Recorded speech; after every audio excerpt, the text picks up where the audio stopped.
Muy buenas tardes, bienvenidos, bienvenidas a esta edición de hoy de Sobre la Mesa, miércoles, mitad de semana, 26 de marzo. ¿De qué voy a estar conversando con ustedes en estas próximas 2 horas?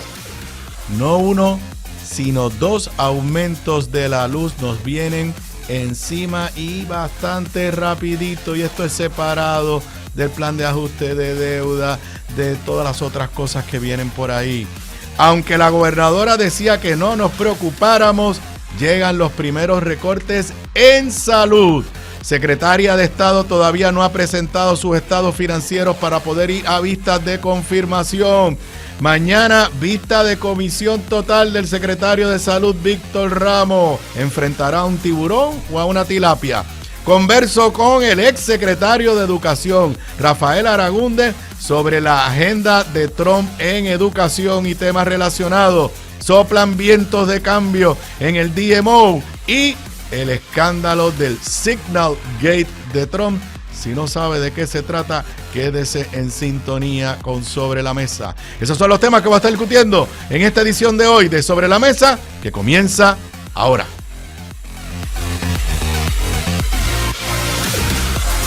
Un líder cuya voz conecta historia y actualidad. Su visión clara y experiencia única dan luz a los temas que moldean nuestra nación. Aníbal Acevedo Vilá está en Radio Isla 1320. Esto es Sobre la Mesa.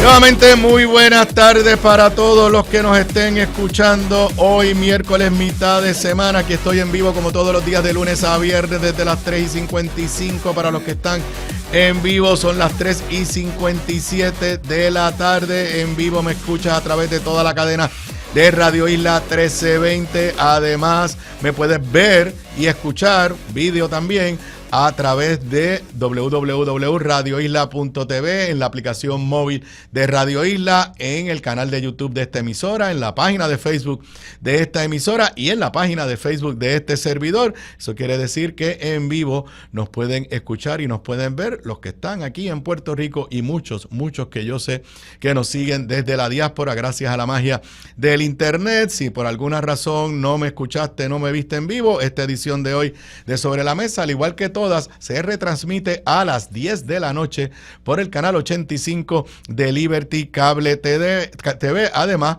la encontrarás más tarde en todas las aplicaciones que permiten escuchar podcast a través del internet y en mi canal de YouTube. Si no estás suscrito, registrado en mi canal de YouTube, en el buscador escribes mi nombre, Aníbal Acevedo Vilá. Ahí te va a llevar a mi canal, dale a la campanita, quedarás registrado y recibirás los avisos cada vez que haya una edición nueva y algunos videos que subo a mi canal de YouTube. También te recuerdo, hoy es miércoles, ayer desde las 7 de la noche está disponible el nuevo episodio de Análisis de la Z a la A con la licenciada Zoela Boy. En esta ocasión tenemos un invitado especial, el licenciado José Enrico Valenzuela Alvarado, hablando del tema que seguiremos hablando, el impacto global de Donald Trump, particularmente el tema de los aranceles y otros temas de impacto en Puerto Rico, en Estados Unidos y en el mundo entero. Eso nos encuentras en otro canal de YouTube bajo el nombre Análisis de la Z a la A, y aquellos que se han unido a nuestro Patreon, que soy yo, hemos establecido una comunidad digital, patreon.com/análisis de la Z a la A, donde compartimos información más allá de lo que hacemos en los medios de comunicación. A los que ya están suscritos con el pago mensual de $10 mensuales, esta noche a las 7 de la noche, Zoe y yo tendremos un Zoom interactivo. ¿Qué quiere decir eso? Usted va a recibir un enlace, se va a conectar desde su celular, desde su computadora, desde su tableta, y prenderemos las cámaras y estaremos conversando un poquito más off the record, con mayor libertad que la que uno tiene, y contestando las preguntas de ustedes. Si no te has suscrito a nuestro servicio de Patreon, entra ahora mismo www.patreon.com/análisis de la Z a la A y te suscribes a nuestro servicio. Bueno, yo creo que fue hace como una semana, sí, yo creo que fue jueves o viernes de la semana pasada, creo que fue un poco más de una semana a lo mejor. Yo empecé la edición de Sobre la Mesa diciéndole: por fin tengo una buena noticia.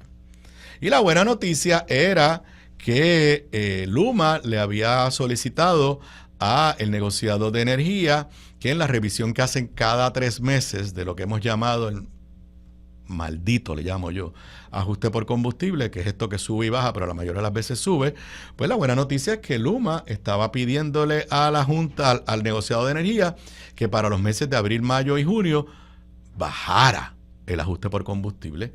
En otras palabras, nos bajara lo que nos iba a cobrar a nosotros durante esos meses. Bueno, pues la buena noticia empezó a aguarse y ahora a convertirse en una mala noticia. Ayer en este programa rompí con la noticia de que el negociado de energía le estaba pidiendo a Luma y a la Autoridad de Energía Eléctrica que le sometieran inmediatamente una propuesta de aumento tarifario para pagar las pensiones de los pensionados.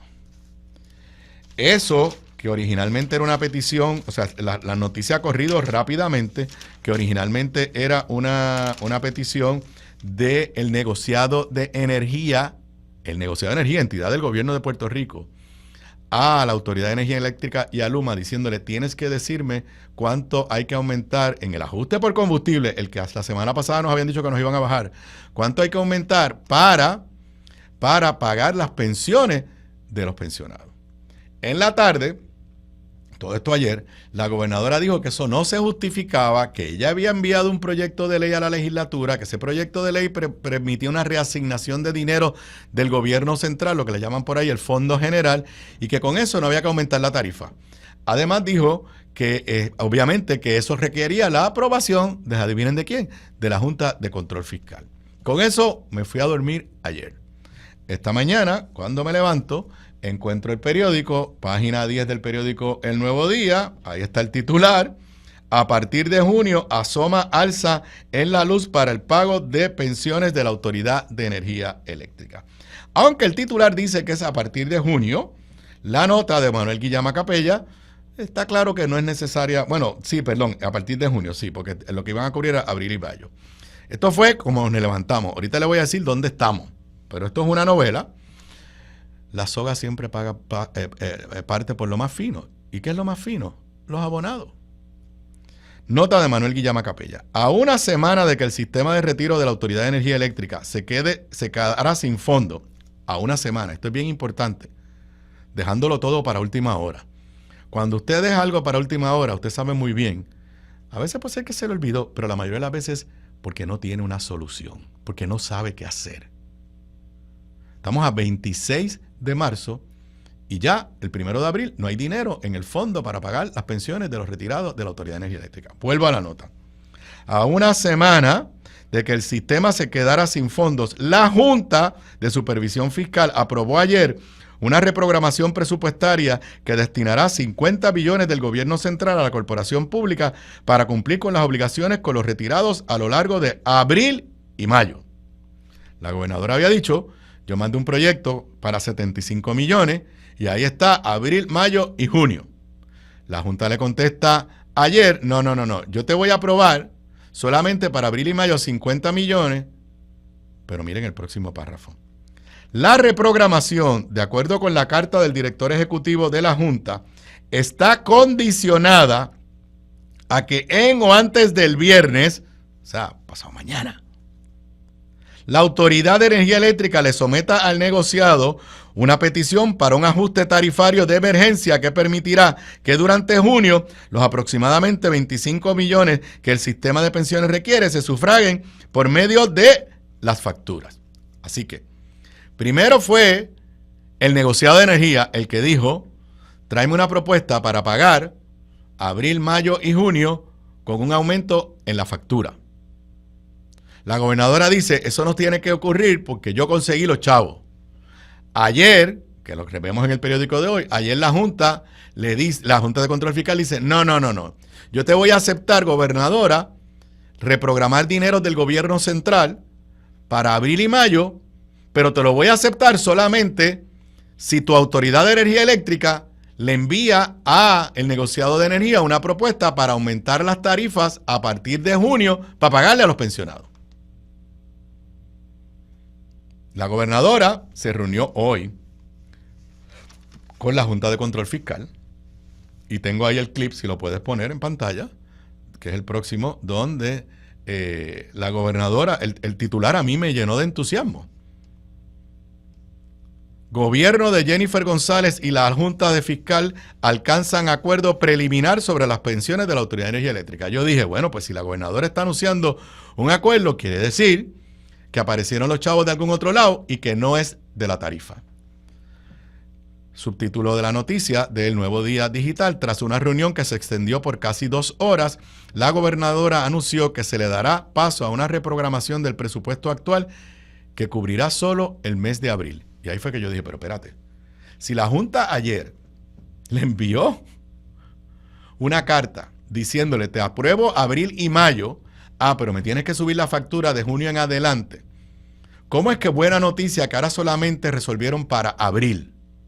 Voy a leer la noticia y obviamente le voy a dar mi análisis y mi interpretación. Nota de Gloria Ruiz Cuilan. Tras una reunión de casi 2 horas, acordaron este miércoles no enmendar el presupuesto, sino hacer una reprogramación de 23 a 25 millones para cubrir parcialmente el pago de las pensiones de jubilados a la Autoridad de Energía Eléctrica. Esto es una cosa técnica, pero porque a usted y a mí no les importa que si reprogramaron o qué fue lo que hicieron, pero yo creo que un poco lo que la Junta le está diciendo es, no te voy a permitir que apruebes legislación moviendo chavos. Yo lo voy a hacer, tú y yo lo vamos a hacer aquí internamente. Vuelvo a la nota. Esa cantidad, precisó la gobernadora en una parte con la prensa luego del encuentro, cubrirá solo el pago correspondiente a abril. Les repito, brincamos de tienes que aumentar las pensiones, aumentar la factura para abril, mayo y junio, que eso fue lo que pidió el negociado, a no hay que aumentar nada, que fue lo que dijo la gobernadora, a luego te voy a permitir que no aumentes para abril y mayo, pero sí para junio, que eso fue la Junta, y ahora, aparentemente el acuerdo es que solamente estamos a salvo el bolsillo de nosotros, los consumidores de la autoridad, y el bolsillo de los pensionados por abril nada más. Entonces, ahora viene lo que dice la gobernadora. Acordamos solicitar reprogramación del presupuesto actual, afirmó la primera ejecutiva, acompañada por el presidente, bueno, no es el presidente, es el director ejecutivo de la Junta, Robert Mujica, así como el SAR de Energía, Josué Colón, el secretario de la Gobernación, Francisco Domenech, y la directora ejecutiva de la autoridad, Mary Zapata. Estaban todos allí. La mandataria agregó que para los meses subsiguientes, hasta que finalice el año fiscal el 30 de junio, estarán evaluando con la Junta alternativas para llegarle fondos a las pensiones. No dice, descartamos un aumento en la tarifa para pagar las pensiones. Vuelvo a la nota. De inmediato no ofreció detalles sobre esas opciones, al señalar que sigue en curso el litigio por el plan de ajuste de la deuda de la Autoridad de Energía Eléctrica. Aseguró, sin embargo, que tienen, entre comillas, más de una alternativa viable. Mujica, por su parte, sostuvo que el pago de las pensiones a los jubilados es prioridad para la Junta. La Junta ya ha dicho que esta es una prioridad. Con el acuerdo alcanzado, el gobierno dejó atrás la vía de enmendar el presupuesto vigente para inyectar dinero a las pensiones de los jubilados. Ahora les voy a traducir yo. Número 1, el acuerdo solamente por abril. Siguen pateando la lata. Todo el mundo está buscando una solución permanente a el tema de las pensiones de los jubilados de la Autoridad de Energía Eléctrica, que no tienen que pagar ellos las consecuencias de los errores del pasado.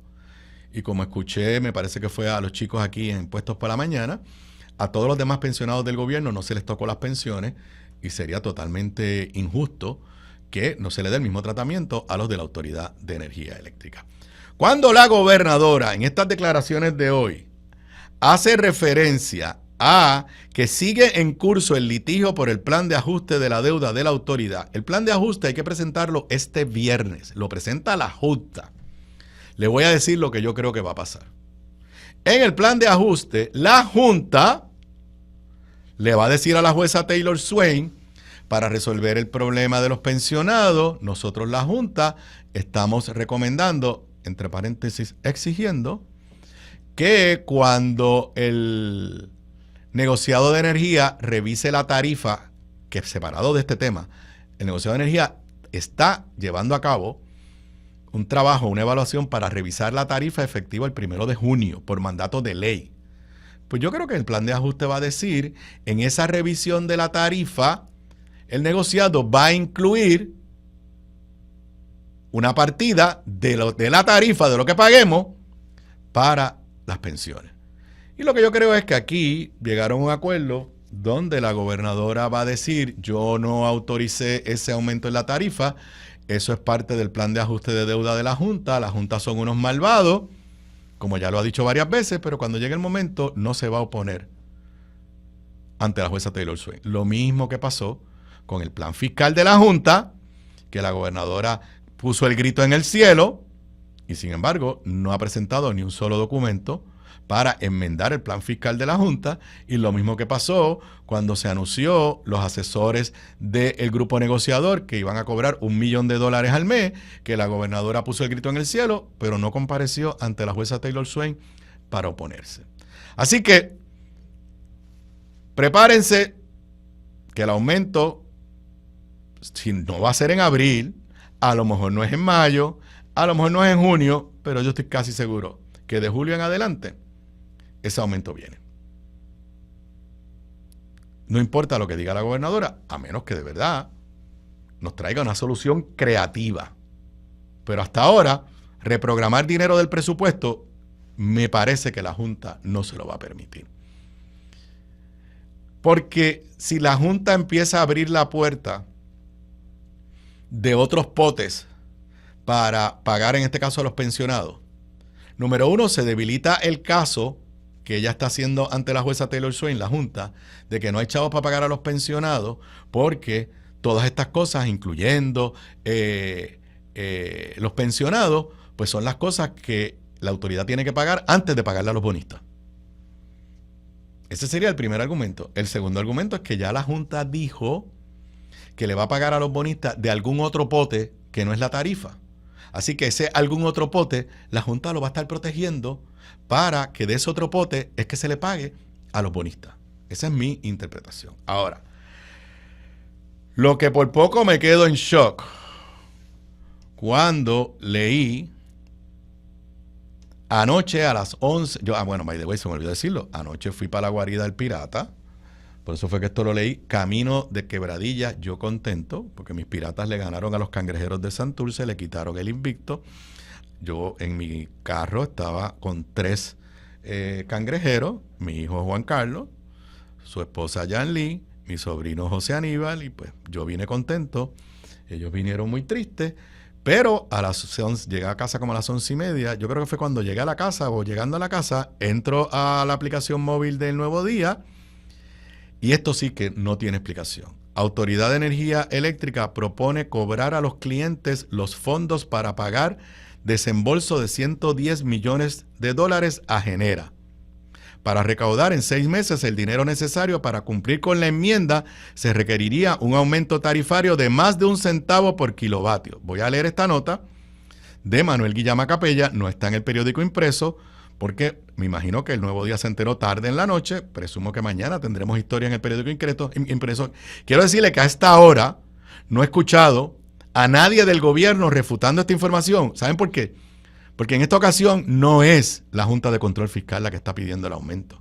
No es el negociado de energía, que es un ente semiautónomo o autónomo. Es la propia Autoridad de Energía Eléctrica, la propia directora ejecutiva que nombró Jennifer González.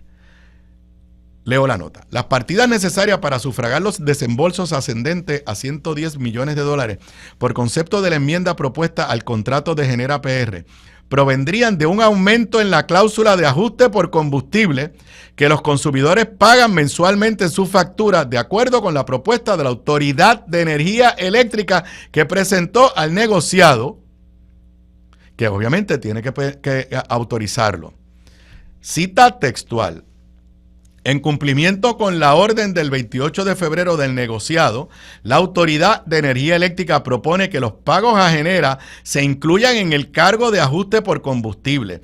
Específicamente, la Autoridad para las Alianzas Público-Privadas y la Autoridad de Energía Eléctrica, entre paréntesis digo yo, la Autoridad para las Alianzas Público-Privadas es la que dirige el zar de energía, Josué Colón. Vuelvo. Y la autoridad consideran que mantener el ajuste por combustible aplicable actualmente en el trimestre de enero a marzo generaría un estimado de 55 millones en ingresos que la autoridad utilizaría para financiar la mitad de los desembolsos.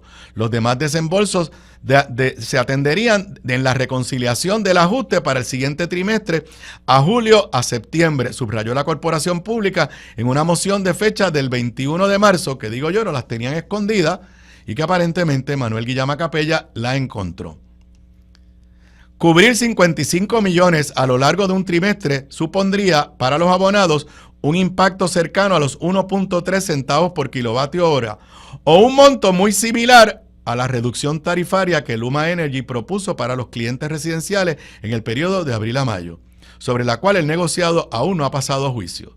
De acuerdo con el ajuste trimestral propuesto por Luma la semana pasada, el costo por kilovatio bajaría de 26.5 a 24.91. Les traduzco.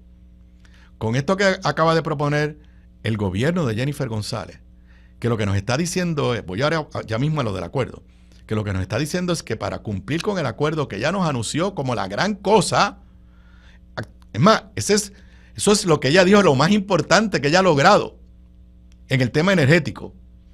¿Se recuerdan? Que era, yo le quité a Genera un montón de dinero porque ellos iban a ganarse un montón de millones de pesos a través de los años del contrato si cumplían con unos criterios de eficiencia y ahorro. Pues eso se lo quité. Pero a cambio de eso, le vamos a dar 110 millones de pesos adelante, aquí de cantazo. Y ese era el gran logro.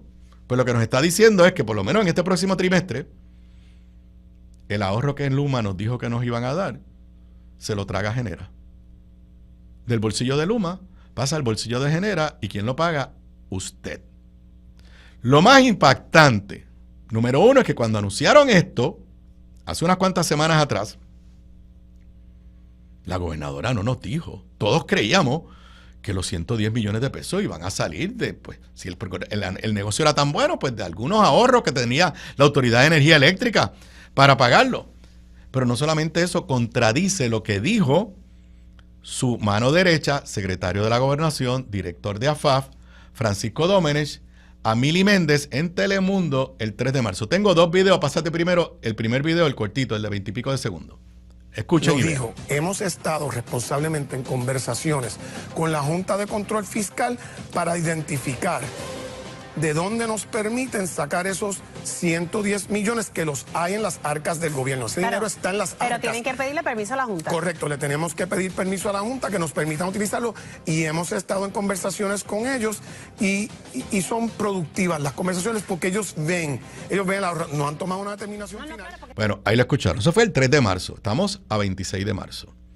Número uno, quiere decir que cuando firmaron el contrato con Genera y le dijeron a Genera, te vamos a pagar 110 millones de pesos adelante, ahora,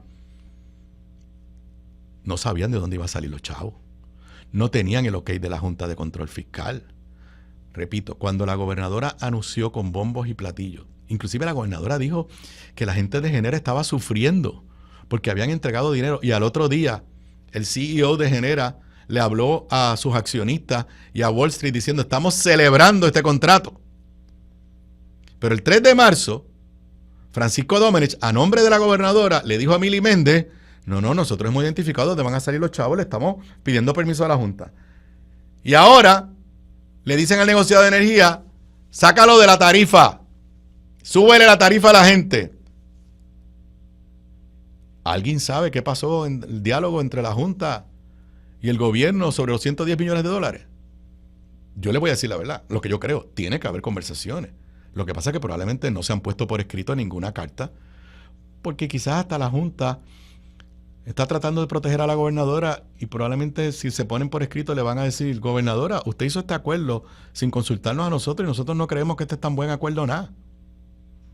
Pero sobre si de alguna forma íbamos a pagar los 110 millones de dólares Primero, ya Francisco Donovan le dijo a Mili Méndez, estamos pidiendo a la Junta de dónde salen los chavos y hay de dónde sacarlo. Estoy seguro que ni Mili Méndez ni nadie que escuchó y vio esa entrevista en aquel momento, el 3 de marzo, pensó que el lugar era aumentarnos la tarifa. Pero después Mili Méndez le preguntó sobre la tarifa. Pásate el próximo audio video. ¿Usted le puede asegurar al pueblo de Puerto Rico que esto no va a verse en la factura de energía eléctrica de cara al futuro? Bueno, precisamente, Mili, el contrato como estaba firmado del 2023, sí, estas bonificaciones iban a impactar directamente en la factura del consumidor, porque ciertamente de algún sitio tenían que sacar los dineros para pagarlo. Ahora, con lo que logró la gobernadora González Colón, el pueblo no va a tener que pagar por estas bonificaciones. Una promesa, o sea, que aquí no vamos a ver que de momento digan, ay, vamos a aumentar la factura porque hay que pagarle las métricas, genera PR. Lo has dicho muy bien. Siempre y cuando no tenga que ver con métricas de Genera, porque pueden haber otros aumentos por el costo en el combustible, que es otra cosa aparte, pero por métricas de bonificaciones a Genera no va a haber aumento en la luz. Ese es el gran logro del día de ayer, además de que ahorrarle casi $1 billón al pueblo en un periodo de 10 años, yo creo que es un logro que no ha visto ninguna administración en tan solo 60 días de haber juramentado. Ahí escucharon. Primero, insisten que fue un gran logro. Mili Méndez le preguntó específicamente si este acuerdo, y se refería a Mili, estaba hablando de los 110 millones, no iba a salir del bolsillo de los abonados. Y él, obviamente, usó un lenguaje técnico, pero básicamente le dijo que no. Después, cuando Mili le da seguimiento y Mili usa la palabra métricas, él se amarra y dice, obviamente, de las métricas no va a haber ningún aumento. Bueno, es que el contrato eliminó las métricas prospectivamente, los bonos que le iban a dar, el incentivo que le iban a dar. Pero repito, igual que en la primera parte de la entrevista, cuando él dice, le estamos ofreciendo a la Junta alternativas para pagar los 110 billones, que nadie en ese momento pensó que la alternativa era la factura. Pero luego cuando Mili específicamente le pregunta, ¿no va a salir de la factura? Él categóricamente dice que no. Miren, lo dijimos cuando salió este acuerdo. Este acuerdo no necesariamente es bueno para Puerto Rico. Los incentivos esos que se iban a pagar, primero era una palabra buena, era un incentivo para que Genera fuera más eficiente, para que Genera nos trajera ahorro, porque lo que decía es de cada peso que tú ahorras, 1% te lo damos a ti y 1% va para el abonado. No era que le iban a dar 800 millones de pesos en el cabo de 10 años. Para que le dieran los 800 millones de pesos, Genera tenía que trabajar mega excelente, lo cual no había hecho hasta ahora. Pero lo dije en aquella ocasión. New Fortress, que son los dueños de Genera, New Fortress y Genera es lo mismo. Estaba o está en una situación financiera precaria, no por Puerto Rico, por sus operaciones a nivel del mundo. ¿Qué fue lo que negociaron? No sabremos. Pero esos 110 millones de dólares, lo que fue un subsidio, un auxilio financiero a New Fortress, que ahora resulta que lo vamos a pagar los abonados de la Autoridad de Energía Eléctrica de nuestro bolsillo. Regreso luego de la pausa. Gramas lindas, gramas, plantas, palmas y todo para tu jardín. En Dorado, 796-1386. 796-1386. Gramas lindas, excelente calidad y servicio insuperable. 796-1386. Bocados Divino, el lugar perfecto para almuerzo o cena. Menú internacional, especializados en los mejores guisos, cabrito al vino, rabo encendido y el mejor osobuco que puedes encontrar. Mariscos frescos del país, langosta de nuestras costas, amplia carta de vinos y jugos naturales, con la mejor localización, seguridad y amplio estacionamiento gratis. Bocados Divino, en el edificio del Colegio de Abogados en Miramar. Para reservaciones, llamar al 787-238-1530. La clave para la buena cocina, además de los ingredientes y recetas, está en la calidad de los productos en los que cocinas. Por eso te recomiendo mi línea Giovanna Heike Cookware Collection, con acabado en cerámica, mangos ergonómicos y 4 milímetros de espesor para mejor conducción de calor. Lo distribuye North Caribe Imports y su marca Caribe, donde además encuentras utensilios de cocina y limpieza para tu hogar. Ahora cuida tu jardín con Caribe Garden. Caribe, calidad, experiencia y el mejor precio. Pídelos en tu supermercado más cercano. Simplifica tu vida con Caribe. Distribuye North Caribe Imports, la empresa puertorriqueña con más de 50 años sirviéndote a ti. Aquí de regreso a Sobre la Mesa. Para los que me estén viendo, me estén escuchando en vivo, son exactamente las 4:27 de la tarde de hoy, miércoles 26 de marzo del 2025. Bueno, la verdad que yo me acuerdo cuando les dije que Luma nos estaba, por primera vez en mucho tiempo, estaba proponiendo bajar la tarifa. A mí me gustaría dar buenas noticias de aquí, de Puerto Rico, de Estados Unidos, o del efecto de Trump sobre Puerto Rico. Pero no las hay. No hay buenas noticias. Y lo triste es que la gobernadora nos dice una cosa y después, cuando los eventos ocurren o sale toda la verdad, es muy diferente a lo que nos dijo la gobernadora. Acabo de hablar del tema del acuerdo con Genera. O sea, ¿alguien en este momento se cree que ese acuerdo es bueno para Puerto Rico? Cuando ahora resulta que hay que buscar 110 millones de dólares y parece que firmaron el contrato sin saber de dónde iban a salir los 110 millones de dólares. Sabían que tenían que pedirle permiso a la Junta y no dialogaron con la Junta antes. O sea, yo estoy en contra de la Junta, pero yo sé que si yo fuese gobernador, no puedo hacer un contrato o un negocio con quien sea y anunciarlo con bombos y platillos como que es lo mejor para Puerto Rico, sin primero cotejar con la Junta de dónde voy a sacar los 110 millones de dólares. Así de sencillo. Así que el gran anuncio, que es lo único que la gobernadora sobre energía, oiga, paréntesis, gobernadora, ¿se ha reunido el comité de energía? Que usted anunció en diciembre con bombos y platillos, y que hizo, creo que fueron 3 reuniones, y en las 3 reuniones había fotos y después se le hablaba a la prensa. La última vez que el comité de energía se reunió fue en enero, a mediados de enero. Ya se está yendo el mes de marzo. Están ocurriendo todas estas cosas sobre el tema energético. Y usted no, digo, son gente seria las que están allí, inclusive trascienden líneas de partido.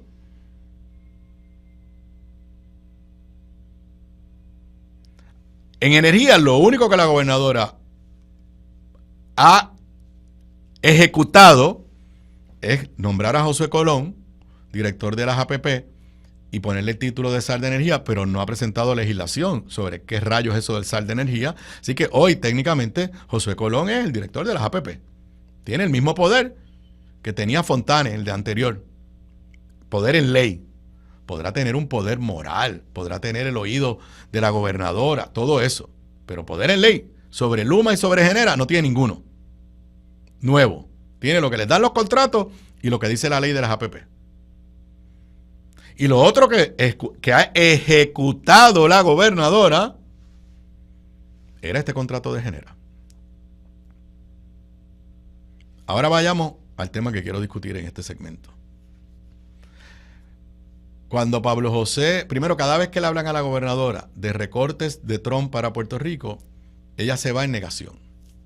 Ella dice que nadie le ha informado nada, que no hay nada, que estemos tranquilos, que nada de eso va a pasar, que cuando van a desmantelar el Departamento de Educación, eso va a ser bien chévere para Puerto Rico. Tengo a Rafael Aragunde a las 5 de la tarde, así que si quieren escuchar un buen análisis desde la perspectiva histórica sobre la relación del gobierno federal con Puerto Rico y con las demás jurisdicciones educativas, esperen a las 5 de la tarde. Y cuando Pablo José, en una actividad de la Asociación de Industriales, de una forma bastante responsable, dijo: me preocupa Medicaid y me preocupa el PAN, la gobernadora se fue en brote diciendo que estaba metiendo miedo y que no venía ningún recorte. Pues anoche también, a las 9:29 de la noche, ayer, tampoco está en la edición impresa del Nuevo Día, está en la edición digital. Si lo puedes ponchar ahí, el artículo Departamento de Salud es notificado sobre terminación de fondos federales a programas relacionados con el COVID-19 y vacunación. El secretario designado, Víctor Ramos, reaccionó a los recortes ordenados por la administración de Donald Trump. Nota de Agustín Criollo Oquero. El designado secretario, Víctor Ramos, aseguró el martes que se mantiene coordinando los próximos pasos para evaluar el posible impacto que tendrá en Puerto Rico la eliminación de fondos federales por el gobierno. Esta semana, el departamento fue notificado, esto ya no es un rumor, sobre la terminación de las partidas de fondos, específicamente los relacionados a los programas para el COVID-19 y la vacunación. Cita textual: una vez fuimos notificados por el gobierno federal, activé un comité y logramos una reunión virtual con la Junta de Supervisión Fiscal y la Oficina de Gerencia y Presupuesto, indicó Ramos Otero a través de una comunicación escrita. Mire lo que está afectado, ahora voy yo.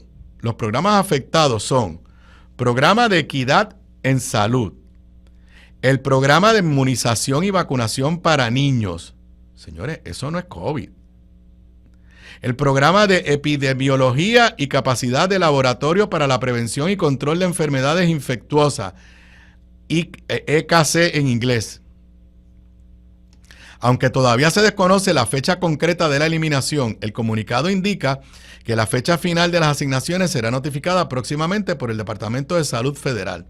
Cita textual al secretario: la cancelación repentina de estos proyectos implica una pérdida de $45 millones de una asignación de 290, equivalente al 15% de los fondos remanentes del total asignado para atender la emergencia de COVID-19 y otras iniciativas de salud pública, sostuvo el funcionario en el comunicado. Según indicó, en la reunión virtual participaron Arnaldo Cruz, subdirector de la Junta, y Orlando Rivera, director de OGP. Ramos Otero recordó además que en mayo del 2024 el gobierno federal anunció el fin de la emergencia de salud por el COVID-19. Ok. Número uno, no es solamente, primero, esto no es para Puerto Rico nada más. Esto es la política pública de Donald Trump. Donald Trump no cree en la vacuna. Cuando tú lees programa de equidad, eso a Donald Trump le suena, programas de equidad, eso es para darle prioridad a las mujeres, eso es para darle prioridad a los negros, eso es para darle prioridad a la comunidad LGBTQ+, eliminado. Entonces he escuchado a mucha gente decir que se trata de 15% nada más. Le voy a explicar aquí un breve curso de presupuesto gubernamental. Obviamente no estoy claro por cuánto periodo de tiempo era esta asignación de 290 millones. Pero si a ti te dan 290 millones y te dicen tienes para gastarlos durante 2 años, tú presupuestas y vas decidiendo cómo vas usando los 290 millones por los próximos 2 años. Si al pasar un mes, ya no te quedan 24 meses, te quedan 23, te dicen, mira, de esos 290 te tengo que tumbar 45 millones, que es un 15%, a ti no te va a gustar, pero distribuyes ese recorte de 45 millones en 23 meses. Y el golpe es menos duro. Pero si lo que te queda de esos 290 millones es 6 meses, porque se tenían que gastar de aquí a, estoy diciendo sin saber de verdad, de aquí al 30 de septiembre, porque el 1 de octubre empieza el nuevo presupuesto federal, y te dicen ahora que te los van a quitar, no es 15% de 290, es quizás el 100% de lo que te quedaba. Me explico. Si tú tenías programada con esos dineros comprar vacunas, pagarle a los empleados, a las enfermeras que ponían las vacunas para los niños, distribuir las vacunas, todo eso, distribuiste los 290 millones en los 12 meses, en los 24 meses. Y te queda, lo que tú habías calculado, si te lo quitan, tienes 0 para comprar las vacunas, tienes 0 para pagarle a la enfermera, tienes 0 para distribuir. Y eso es lo que la gobernadora nos tendrá que explicar, el secretario nos tendrá que explicar qué va a pasar con ese recorte, que vuelvo y repito, es el primero que, o sea, ya, para usar una palabra dura, pero en términos de salud, ya hay sangre. Eso significa niños que no se van a vacunar. Eso significa empleados permanentes, temporeros, por contrato, que no se les va a poder pagar y que van a tener que cesantearlo. Esa es la realidad. Pero eso no termina ahí. También hoy, esto está recogido en varios medios de prensa, tengo ahí una nota de Metro, hospitales levantan bandera por fondos de resiliencia energética federal. Esta noticia ya yo la había advertido hace unos cuantos días atrás, unas cuantas semanas atrás. De los fondos de Biden para energía renovable, en los cuales no cree el gobierno de Donald Trump, y que fue la excusa del secretario de Energía Federal para hablarle a Donald Trump de Puerto Rico, pero era para decir que allá Biden lo que quería hacer era un laboratorio de energía renovable. De esos dineros, que eran $1,000 millones a Puerto Rico para promover energía renovable, una cantidad se ha utilizado, yo espero que ya la hayan utilizado, para poner paneles solares en hogares y en comunidades, pero se había separado una cantidad significativa para lo que se conoce como los centros de salud 330 y otras facilidades de salud. ¿Para qué? Para que tuvieran sistemas de baterías y energía renovable que le diera resiliencia. Hacía 2 semanas, la asociación que agrupa a estas entidades había dicho, nadie en el Departamento Federal nos contesta. Bueno, pues aquí hay una delegación que se reunió con la gobernadora, de altos funcionarios del Departamento de Energía, y sobre este programa, coquí. Nota de Metro, hospitales levantan bandera por fondos de resiliencia energética federal. El Departamento de Energía Federal cambió su enfoque sobre la energía renovable. Yo había escuchado por fuentes no oficiales que al final del camino el Departamento de Energía iba a permitir que estos dineros se utilizaran, pero parece que no. Hospital, nota de Melissa Hernández Cesani en Metro. Hospitales y grupos comunitarios se mostraron preocupados ante la falta de aprobación final del Departamento de Energía Federal para instalar sistemas de resiliencia energética mediante energía renovable en centros de salud comunitarios.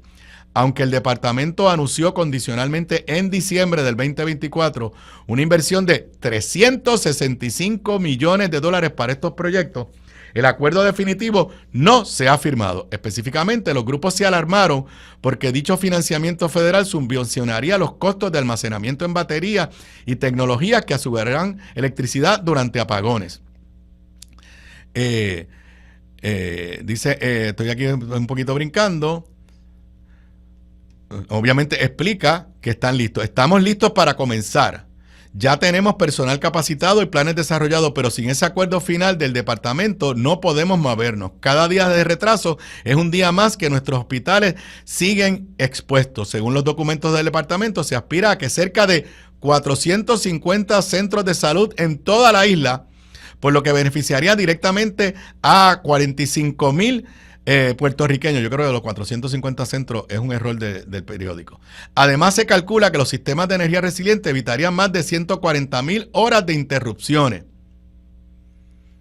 Y repito, una delegación del Departamento de Energía Federal estuvo aquí, la gobernadora subió una foto de ellos en Fortaleza, y en el mismo momento que están aquí en Puerto Rico,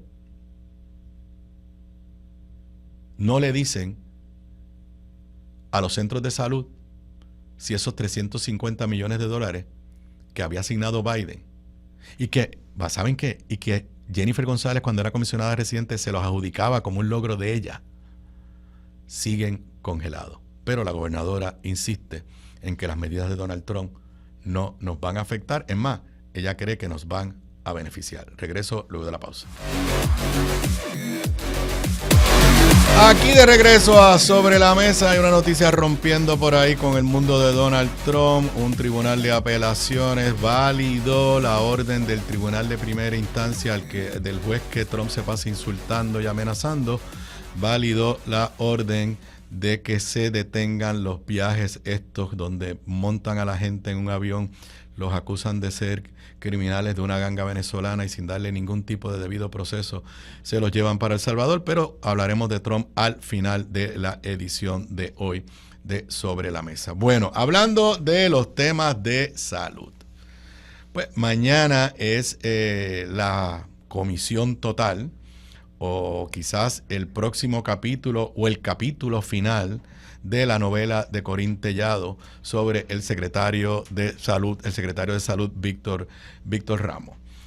Hoy hay una nota en el periódico El Nuevo Día, si la puedes ponchar por ahí, donde pues en el Senado oportunidad de defensa para Víctor Ramos.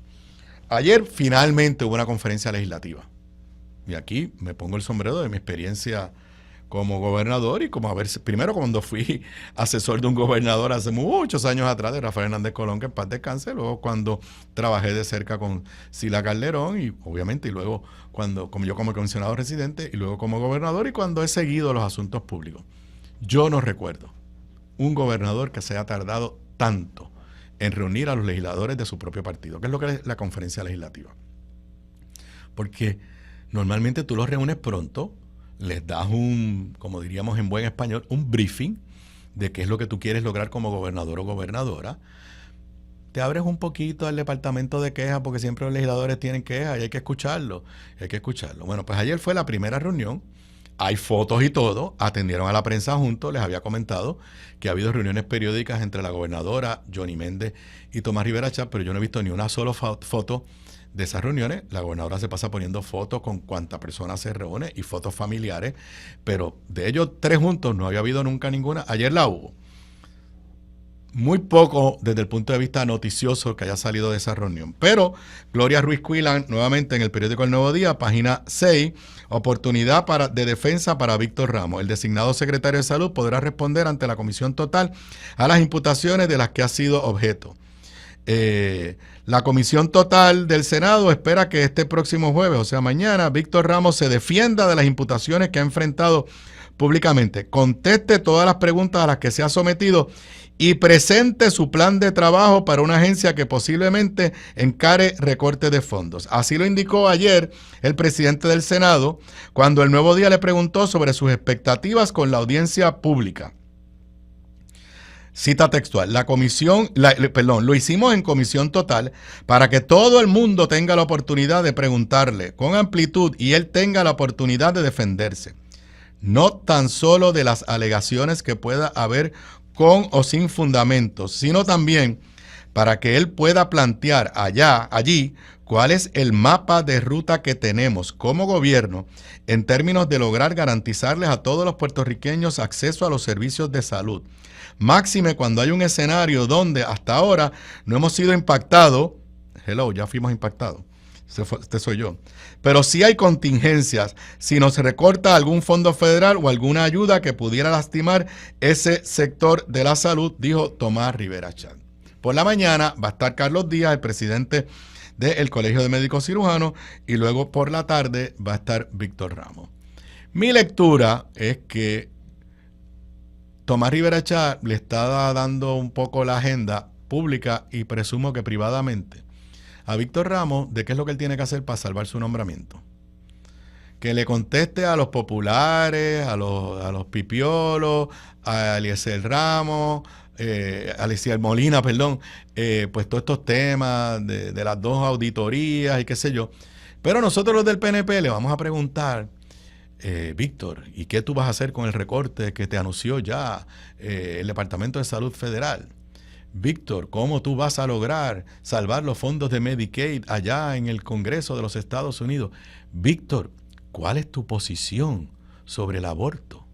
Víctor, ¿cuál es tu posición sobre la legislación que aquí ya aprobamos para ir limitando el derecho al aborto? Víctor, ¿cuál es tu posición sobre la orden ejecutiva de Trump que elimina programas para diversidad, equidad e inclusión? Y en el Departamento de Salud hay un montón de esos programas para ayudar a la población trans. Mañana, además de estar pendiente de las preguntas que hagan los legisladores del PNP, estén pendientes de las preguntas que haga la senadora Rodríguez Bebe, de Proyecto Dignidad. Porque ese es el test case. Aquí lo que van a hacer van a buscar una razón para salvar a Víctor Ramos, olvidarse de su evidente mala administración como presidente del Colegio Médico Cirujano. Y cuando él diga, igual que hizo la secretaria de Justicia, No, yo dije en el pasado unas cosas sobre el aborto, pero yo estoy en contra del aborto. Cuando él diga, yo voy a respetar la orden ejecutiva de Donald Trump y todos esos programas para ayudar a esas comunidades, no, todo eso se va a eliminar, van a aparecer los votos. Mañana, en esencia, veremos si Víctor Ramos se enfrenta a un tiburón o a una tilapia. Está por verse, pero yo creo que lo que le han dado es la hoja de ruta, estoy usando la palabra del propio Tomás Rivera Chat, la hoja de ruta para ellos decir, lo otro son meros rumores, alegaciones de cuando él era, pero este señor tiene el plan que necesitamos para mantener la buena dirección del Departamento de Salud. Hablando de nombramientos, sí, en esa reunión también se mencionaron 2 de los nombramientos que están pendientes. Primero, para sorpresa mía, estamos a 26 de marzo. Ella fue anunciada, me parece que fue el 31 de diciembre, el 30 de diciembre, el 1 de enero, la secretaria de Estado. Leo de la misma nota del periódico El Nuevo Día. Sobre la confirmación de Ferraioli, el presidente de la Cámara de Representantes, Carlos Johnny Méndez, dijo por su parte que aún aguardan por sus estados financieros para entonces evaluarla. En el fin de semana nos dijeron que esperaban evaluarla esta semana. Pues ya se fue esta semana. Para mí esta es la noticia en cuanto a ese nombramiento. 26 de marzo, el matrimonio Domenech-Ferraioli, o Ferraioli-Domenech, para ser inclusivo, porque ella es la que va a confirmación, él no va a confirmación, no ha presentado su estado financiero. Lo que hicieron ya todos los secretarios de gabinete, incluyendo los que venían del sector privado. Así que eso sigue, como diríamos, en el aire. En términos del nombramiento de Janet Parra, que fue a vistas públicas hace tiempo en el Senado, el presidente del Senado dijo que como ella había pedido que entrevistaran a unos fiscales que eran como la defensa de ella, pero que ella no los usó en el caso donde el tribunal la descalificó a ella como abogada, cito textualmente: el día 1 de abril están citados ya casi todas las personas que ella nos pidió que entrevistáramos. Hay uno que trabaja en el gobierno federal y por lo tanto hay que pedir un permiso. Se está tramitando ese permiso. Si todo ocurre como esperamos que ocurra, que sea el 1 de abril, pues yo creo que en los próximos días, después de eso, podría atenderse el nombramiento en el Pleno del Senado. Yo pienso, igual que anticipo en cuanto a Víctor Ramos, como ya Janet Parra contestó las preguntas sobre los temas ideológicos que le importa a este gobierno y particularmente a este Senado ultraconservador, ya ella se alineó para cabildear a favor de la estadidad, ya ella dijo que está en contra del aborto en términos generales, ya ella dijo que entendía que el caso de Pueblo versus Duarte, que es donde el Tribunal Supremo de Puerto Rico interpretó que al amparo de nuestra Constitución el derecho de la mujer a tomar decisiones sobre su cuerpo estaba validado, pues ya todas las preocupaciones fueron superadas. Creo que van a aparecer los votos también para Janet Parra. Así que parece ser que al final del día la que sirvió de chivo expiatorio fue la aspirante a secretaria del Departamento de Asuntos al Consumidor. Nos vamos a una pausa y cuando regresemos de la pausa vamos a hablar profundamente sobre el tema educativo en Puerto Rico, pero más que nada sobre los vientos que vienen desde Washington. En el tema educativo tengo como invitado, un invitado especial, el exsecretario de Educación, Rafael Aragunde. Con él converso cuando regresemos luego de la pausa. Aquí de regreso a Sobre la Mesa. Para los que me estén escuchando, me estén viendo en vivo, son las 4:59 de la tarde. Si usted está en medio del tapón, pues quédese en sintonía con Radio Isla 1320. El sábado pasado en el periódico El Nuevo Día se publicó una columna y la puedes ponchar ahí en pantalla bajo el sugestivo título o el impactante título: La implosión de la educación, y es de la firma del doctor y exsecretario de Educación y que fue secretario de Educación bajo mi término como gobernador, Rafael Aragunde. Me la leí con mucho detenimiento y tan pronto terminé de leerla, le escribí y le dije si quería venir para acá a hablar de los temas educativos, y aquí tengo a el profesor exsecretario Rafael Aragunde. Un placer saludarte. Para mí también un placer verte, Aníbal.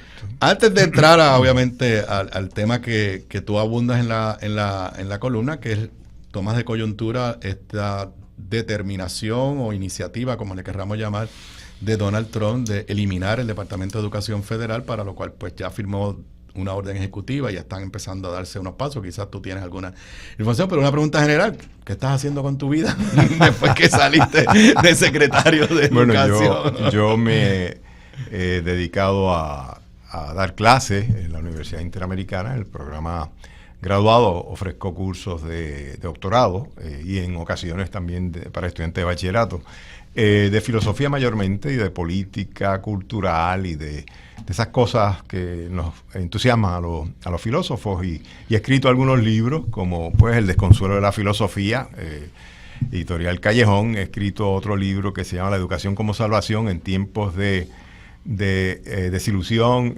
bajo publicaciones puertorriqueñas. Acabo de publicar algo también que se llama El suegro alemán, y vamos a ver qué más continúo escribiendo. Y participo pues de actividades de este tipo, ¿no? Me invitan en distintas universidades a hablar de estos temas sobre la educación, y lo disfruto. Me encanta la jardinería. Tengo, como tú sabes, ¿Sigues allá arriba? Sigo allá arriba, ¿no? En una finca en la que siembro lo que puedo, ¿verdad? Y me entretengo. Así es que estoy atento a lo que ocurre, y sobre todo en estas circunstancias en las que yo veo que el país en realidad está patinando feamente. No vamos a hablar de lo que nos tocó cada uno desde nuestras trincheras en aquel momento, pero siempre agradecido de tu servicio al país, agradecido de que cogimos un departamento de educación que ya, hay que admitirlo, bajo César Rey se estaba empezando a recuperar del daño que había hecho Víctor Fajardo, y se entregó desde esa perspectiva en condiciones. Y también siempre le digo a la gente, cada vez que escucho por ahí el cuento, es que todos los gobiernos politizan el Departamento de Educación. Y yo, bueno, pues yo puedo decir que bajo César Rey yo nunca escuché nada de politización, y hago el cuento, y Rafael Aragunde no era ni popular. Me acuerdo, siempre hago el cuento cuando estamos en la biblioteca, que estamos ya en la última etapa para entrevistarte y ofrecerte el puesto. Claro. Y tú me dices, gobernador, le tengo que decir algo. Y yo dije dentro de mí, esto se echa. Aquí hay algo que no lo puedo nombrar por ahí. Yo no voté en las pasadas elecciones, ni he votado anteriormente. Y dije, bueno, eso a mí no me... esto no te descalifica, pero creo que como ciudadano deberías inscribirte en el futuro votar. Recuerdo. Pero hablemos del momento que vive Estados Unidos y Puerto Rico, pues por nuestra relación política constitucional con la metrópoli. Y cómo tú pones esta agenda de Donald Trump en una perspectiva histórica. Así que es un open-ended question, como dicen allá en el norte. Claro. Eso fue lo que realmente me interesó al escribir este artículo, que llevaba otro título, y fueron los editores los que dijeron... Tu título me imagino que era más filosófico. Claro que sí, bregaba con los orígenes de lo que estamos viviendo, y los editores del Nuevo Día lo cambiaron, y a la gente naturalmente le llama más la atención un título de esta naturaleza que otro que es resultado de deliberaciones filosóficas. En realidad, lo que yo quería era mostrar que lo que está viviendo el Departamento de Educación Federal, y lo que Puerto Rico también comienza a vivir, no es un asunto que comenzó ayer. Es decir, ya en los años post Jimmy Carter, había un interés de parte del presidente Ronald Reagan en eliminar el Departamento de Educación, que atendía la educación como no lo había hecho Health, Education y Welfare, que era el departamento que atendía estos asuntos. Pero en realidad, programas federales que de alguna forma ayudaban a financiar la educación en los estados existían desde antes. Sí, existían algunos que otros. Desde luego, una de las grandes ironías, ¿verdad?, cuando se habla de todo esto, es que fueron los republicanos los que más centralizaron la administración de la educación, a partir de lo que nos tocó a nosotros trabajar, que era a Nation, ¿verdad?, No Child Left Behind, ¿verdad? Sí, a eso vamos ya. Sí. No Child Left Behind, que nos toca implantarlo a nosotros y que se suponía que tardara 14 años en alcanzar esa calidad educativa en la que habían colaborado. O sea, del pensamiento de Reagan, que cuando Reagan llega habla de eliminar el departamento. O sea, Carter, ¿bajo qué filosofía es que los demócratas y Carter crean el departamento? Bueno, ahí hay mucha huella el programa de Johnson, ¿no? The Great Society, ¿no? Y entonces acuérdate que en The Great Society una de las cosas que Johnson reivindica es el darle espacio a minorías, a grupos prejuiciados hasta ese momento, de modo tal que tuvieran alguna o se pusieran al nivel de aquellos que tenían todas las ventajas, ¿no? Así que hubo un interés desde Johnson ya en términos educativos, en términos raciales, en términos de género y en muchas, ¿verdad?, otras cosas, ¿no? Pero todavía se puede ir a los 50 y finales de los 50, cuando los rusos envían al espacio Sputnik, que los americanos echan de menos, pues, que no hubiera un proyecto en los Estados Unidos que le hiciera competencia a de los rusos, y Kennedy, como sabemos, pues decide a partir de aquel momento comprometerse cuando llega a la presidencia, o 1 o 2 años más tarde, comprometerse con enviar un ser humano hasta la luna. Pero en esa época también recuerda que se da la invasión de la bahía de Cochino, ¿verdad? Y se da también la crisis de los misiles, también con Cuba, y todo eso pues motiva a los americanos a pensar en invertir en armamento nuclear. Y para eso uno nota, leyendo A Nation at Risk, que allí hay un interés por invertir en la física y en las matemáticas, sobre todo, pues porque pensaban que estaban retrasados vis-a-vis los rusos, ¿no? Y vis-a-vis los japoneses, porque en Nation at Risk aparece ese interés de los americanos por ver si atajaban lo que les parecía que era un desarrollo extraordinario, aparte de la economía nipona, japonesa. Entonces, se crea el departamento bajo Carter, llega Reagan, habla de eliminarlo, pero no puede eliminarlo porque no tiene los votos. Yo creo que algo similar debe pasar ahora, ¿verdad? Ok, y entonces, ¿qué filosóficamente qué representó No Child Left Behind? A mí me tocó como comisionado residente, obviamente usé esa coyuntura para lograr la asignación del título 1, que se eliminara el discrimen contra Puerto Rico, pero desde el punto de vista de lo que estamos discutiendo ahora, ¿cuál era el pensamiento? Y esa es una medida para que los que no conozcan, que se logra legislar en un acuerdo bipartita entre George W. Bush, presidente republicano, y Ted Kennedy, presidente de la Comisión de Educación del Senado, y fue el que me ayudó a mí a conseguir el lenguaje ese de título 1 que le dio paridad a Puerto Rico. ¿Qué cambio? ¿Y quién presidía la Cámara de Representantes? También era amigo tuyo, ¿verdad? Bueno, sí, Boehner, ese cuento lo he hecho. Boehner, y digo, ya que me preguntan. Puerto Rico tenía un cap, creo que era del 75% de la fórmula para el resto de los estados. Entonces, Boehner, que presidía la comisión en la Cámara, que después fue speaker. Sí, también por eso mismo. Él sube un poquito a 85%. Entonces, yo voy donde Kennedy, y Kennedy me hace el compromiso y me dice, yo te lo voy a poner en 100%. O sea, igual, bien, escalonado, tomaba 3-4 años. Pero no puedes decir, me dice, pero tú te encargas de los republicanos allá en la Cámara. Entonces, yo voy donde Boehner y le digo, ya éramos bastante amigos, ¿no? Yo le digo, mira, Kennedy me va a poner 100%. Y esto va a ir a comité de conferencia. Y él me dijo, no le digas nada a nadie. Porque si mis compañeros republicanos descubren que hay un montón de chavos para Puerto Rico, me van a gritar. Después que se apruebe en el comité de conferencia, que ya no he vuelto para atrás, haz el ruido que quieras hacer. Y yo me mantuve callado todo el tiempo hasta que suceda así. Obviamente, pues Boehner fue un aliado, pasa que fue un aliado callado, mientras Kennedy fue un aliado, pero un aliado más abierto. Ok, desde el punto de vista filosófico, ¿qué representó un presidente republicano impulsando un proyecto que tú acabas de decir, que en cierta medida lo que hizo fue centralizar a nivel federal la educación? Claro. Habría que decir antes que hubo también mucho interés cuando Carter en algo que podríamos vivir ahora en esta situación, que era asegurarse de que en los distintos estados, a través de los Estados Unidos, se estuvieran respetando los derechos civiles de las minorías. Es decir, a eso nos exponemos ahora. no habiendo entonces un ente fiscalizador desde Washington, podría conducir a que muchas de las cosas que nosotros aquí dábamos como inmutables se trastoquen. Pienso en la Florida. Allí ya hay textos en los que se indica que para algunos negros la esclavitud fue buena. Ese tipo de cosas, de texto que ya no tendría que responder a ningún tipo de comité que mirara por estas cosas, como lo fue a partir de No Child Left Behind. En No Child Left Behind se nos obligaba a los estados y a los territorios a desarrollar un examen que nos permitiera evaluar las capacidades de nuestros estudiantes y las destrezas, etcétera. Naturalmente, esto fue una locura porque no todos los estados estaban al mismo nivel, no todos los estados tenían los mismos recursos y no todos los estados podían realmente cumplir y se exponían entonces al cierre de escuelas. Recuerdo aquella época que nos ponen en las listas de así mismo, sí.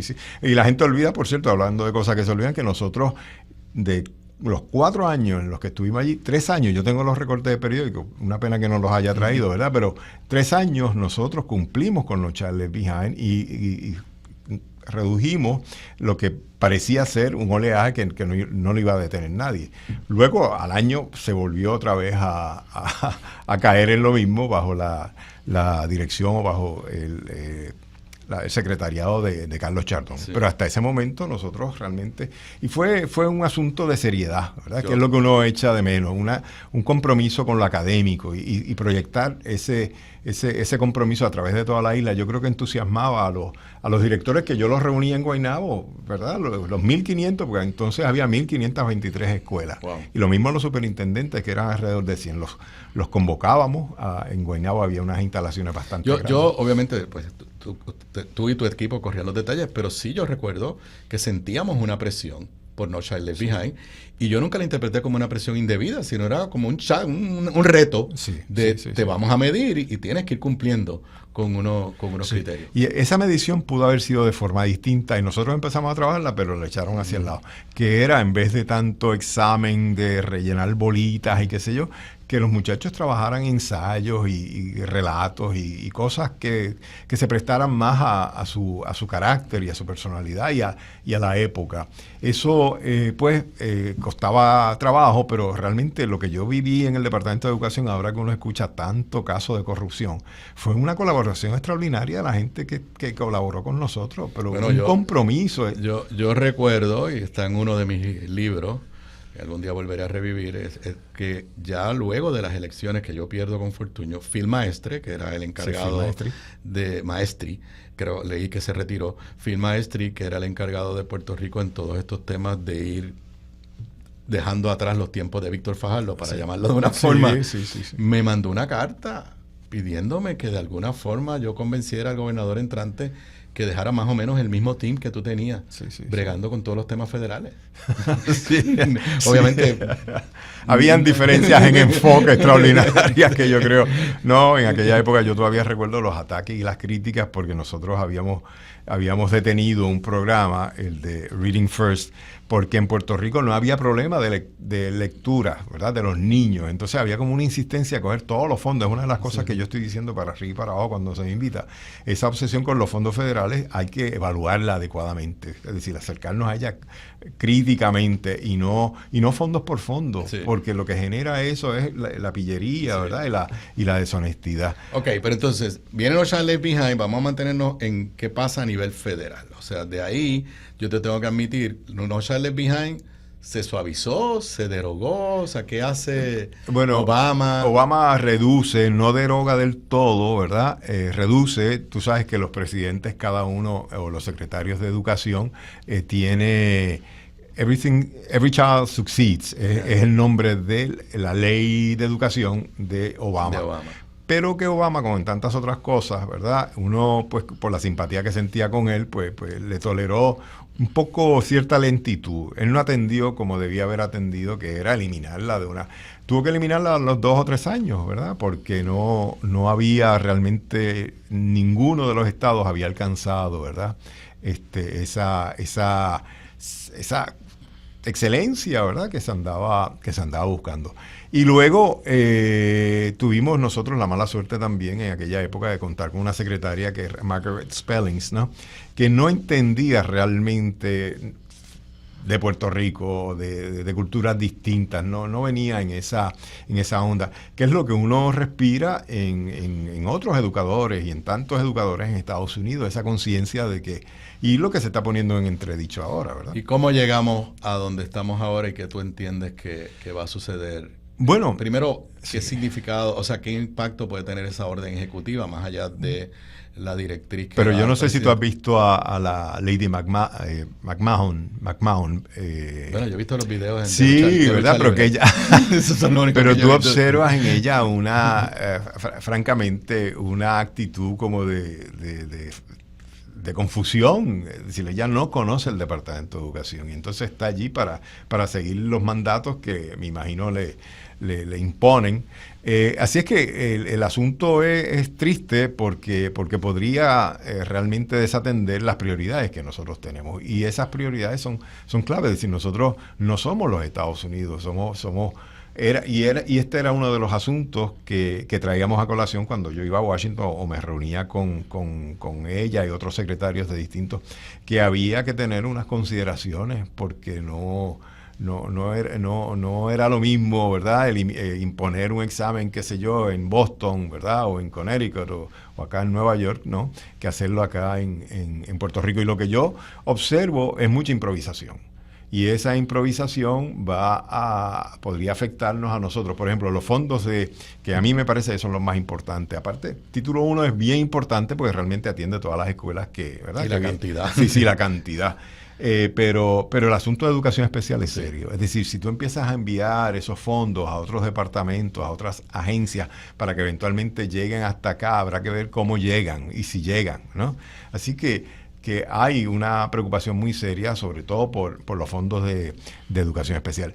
Y yo creo que lo que hay que hacer es trabajar autónomamente, en la medida en que se pueda, desde ahora, en proyectos que nos permitan, cuando haya ausencia de fondos, pues trabajar adecuadamente. Y tú vislumbras, o sea, yo lo he dicho en este espacio, en este programa, bueno, si el pensamiento de Donald Trump y todo su gobierno es contrario al de George W. Bush, el gobierno federal debe tener la menor intervención posible en el proceso educativo. Eso le toca a los estados, le toca a los counties, le toca a la familia. Sí.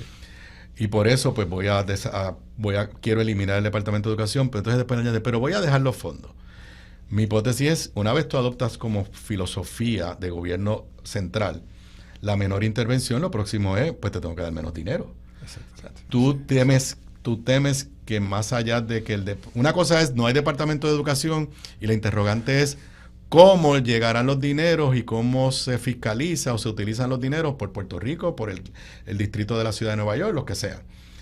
Y ese es el primer reto que tengo. Claro, y eso ahí tú tienes unas preocupaciones, que es lo que acabas de decir. Sí, exactamente. O sea, hay la misma, vamos a imaginarnos que es la misma cantidad para educación especial, pero como no hay un departamento de educación o hay una división allí que está totalmente limitada en recursos, inactiva, pues los dineros corren más lento. Esa es la preocupación. O se usan mal y nadie lo fiscaliza. Así mismo. Y lo usan mal y nadie lo fiscaliza.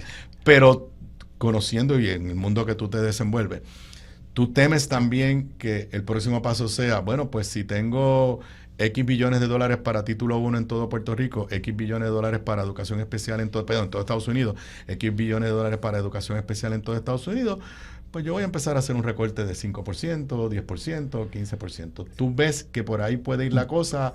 No ahora inmediato. No, por eso yo creo que eso se va a tardar un poquito más, pero el tomar medidas drásticas, es decir, la eliminación de ciertos porcentajes, pero que ya desde ahora van a sufrir por lo menos la indiferencia de parte de las personas que van a tomar la decisión, eso viene por ahí.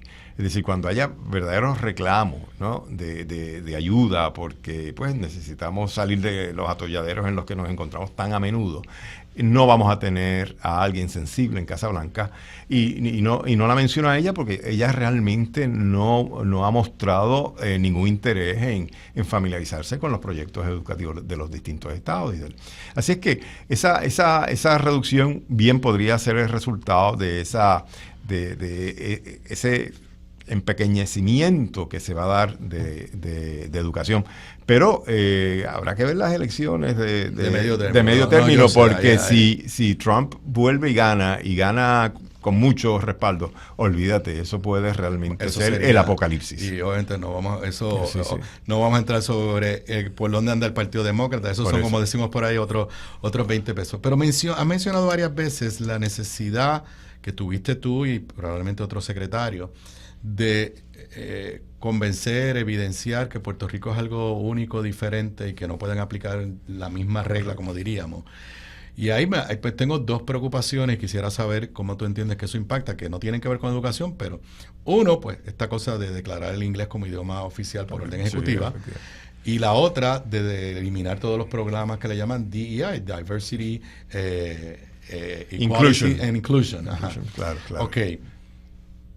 Hay el riesgo de que interpreten que pues aquí una cosa se hace en español, que en todos lugares se hace en inglés, pues entonces pues no la puedes hacer en español, y hay riesgo de porque aquí todos somos hispanos y pues entonces no hay extranjeros que hablen español. O sea, mi pregunta es, eso es paralelo a lo del departamento. O sea, esas políticas de Donald Trump que estamos viendo, ya están cancelando grants. Sí, ya sobre todo en las universidades, es donde más duro le han dado hasta ahora. Que no lo he podido discutir, pero ya vi un tuit de una investigadora puertorriqueña, no sé si es de recinto de ciencia médica, creo que sí, que ya le cancelaron grants. Sí, bueno, eso ya se está dando. Y era para el elderly, era para población envejeciente.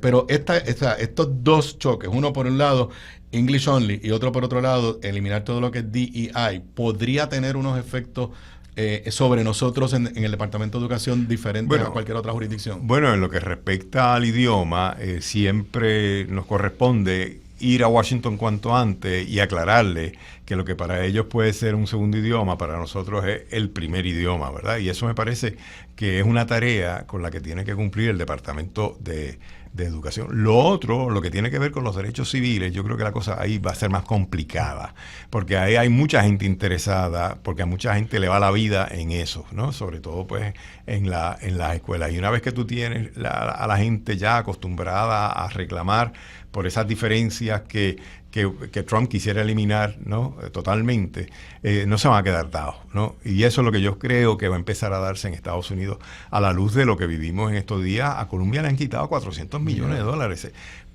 Los han sometido rápido, parece tuvieron que entregarse. Es duro decir. Pero ya va a haber gente que va a resistirse, va a haber gente que va a decir, no, nosotros pues llévenselo, qué sé yo, ¿verdad? Y van a generar entonces problemas.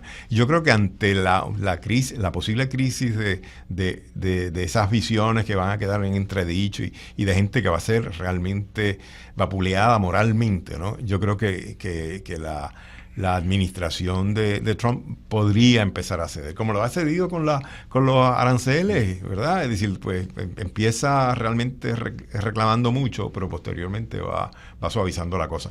No es para cruzarse brazos, es por el contrario. Yo creo que mientras más activismo se lleve a cabo, pues en mejor posición vamos a estar para reclamar que se nos trate como corresponde. Y no hay problema con que uno lo digo como ciudadano común, ¿verdad?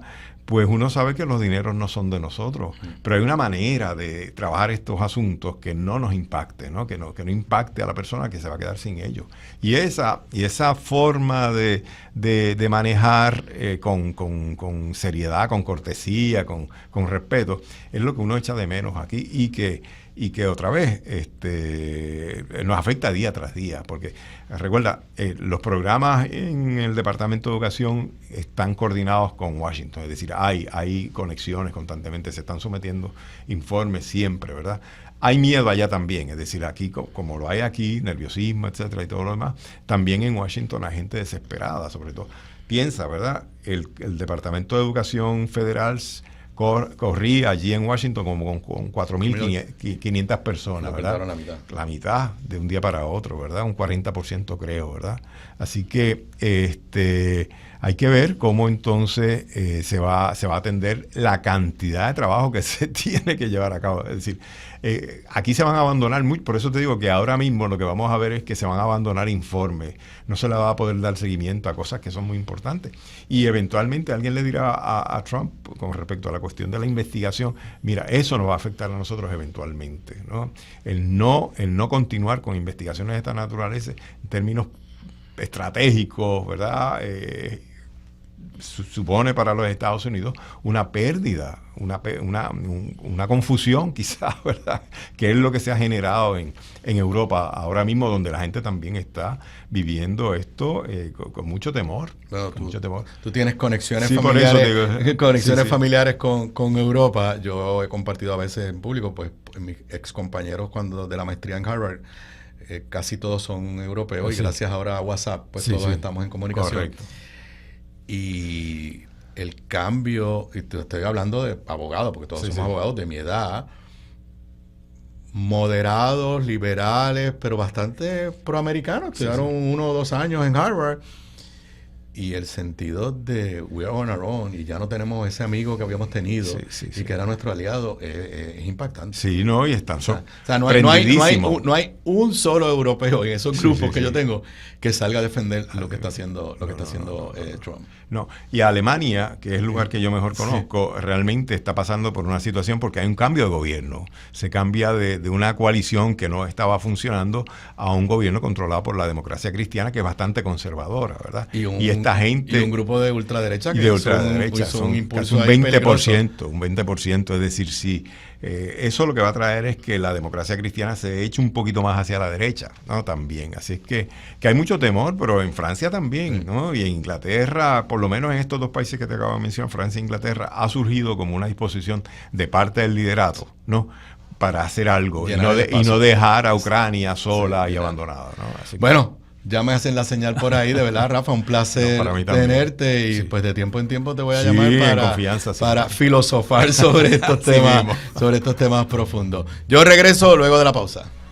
Aquí de regreso a Sobre la Mesa. Para los que me estén viendo, me estén escuchando en vivo, son las 5:30 de la tarde. Espero hayan disfrutado.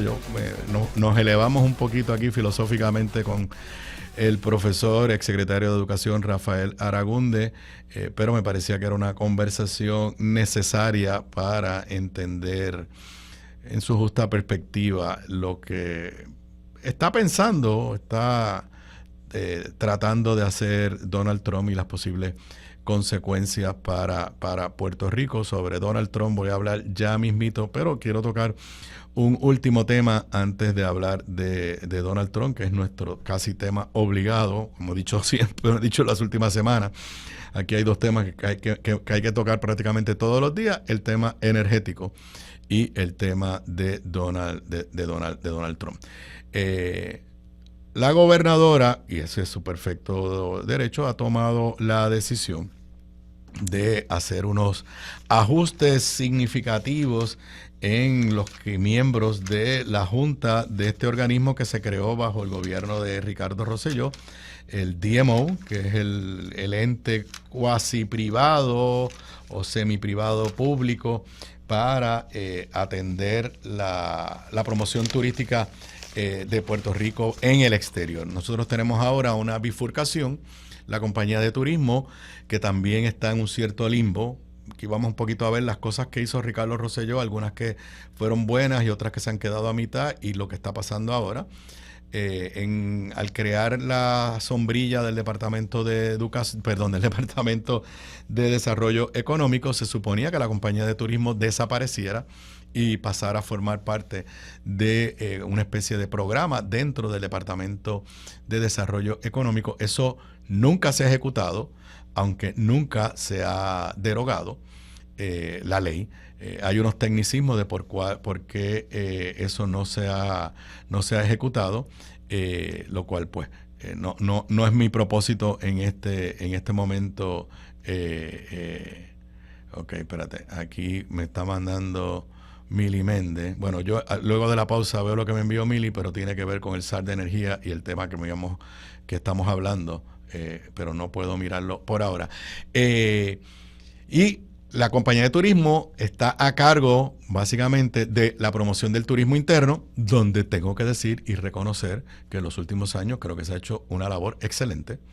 La promoción del turismo interno, esto lleva tiempo desarrollándose, recuerdo bajo mi administración y bajo la administración de Sila Calderón, que empezó todo de la promoción del turismo por regiones. Nosotros tratamos de crear pues la región en el oeste, la región en el sur, la región montañosa, pero tengo que admitir que en los últimos años la compañía de turismo ha elevado eso a otro nivel y voy turisteando. Todas esas campañas me parece que han sido exitosas y hay una sensación de que el turismo se ha comenzado a descentralizar y que el turismo dejó de ser un turismo exclusivo de San Juan, Condado, el Viejo San Juan y el área Isla Verde y el área metropolitana, y me parece que eso es positivo. Y entonces se creó el DMO, al que se le pasó el dinero que históricamente la compañía de turismo invertía en la promoción de Puerto Rico fuera de Puerto Rico. El DMO en sus orígenes fue extremadamente controversial. Recordarán cuando